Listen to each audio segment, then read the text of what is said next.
Hi, Jonas here from Casket Builder Supply. Today I'd like to show you how to attach one of the different styles of lugs that we carry to a casket handle bracket. So let's start with the bracket first.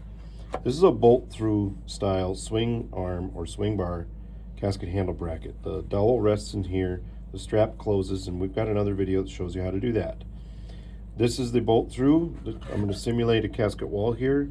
Where you bolt this through, and you just need a little number 10 washer and a number 10 nut, and that is more than enough strength to hold that from pulling through the casket wall.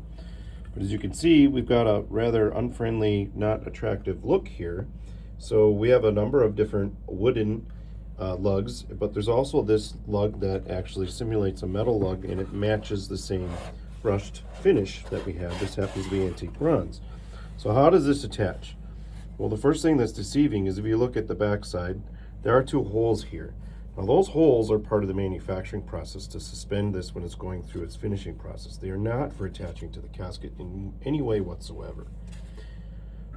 So don't think that you're going to put this bolt through that hole and get a fit. It doesn't fit. That's not what it's for.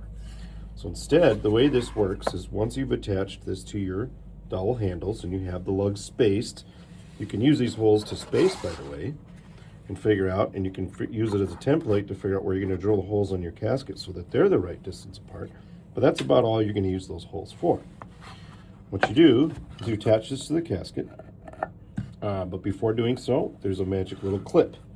This is a spring clip that's going to help hold that together.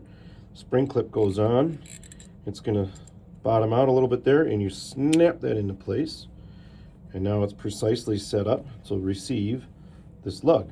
Once you're bolted in position, the lug slides down from the top right over that spring clip, and there she goes. Gives you a perfect spacing, and she's secured in place. You take it back off and look at what it might look like from the back side. You slide it on, and up against the casket wall, that's going to be a nice square join right there. And there you go. That's how the spring clip holds this in place. It's one of the easiest ways to assemble these style casket handles. Thank you.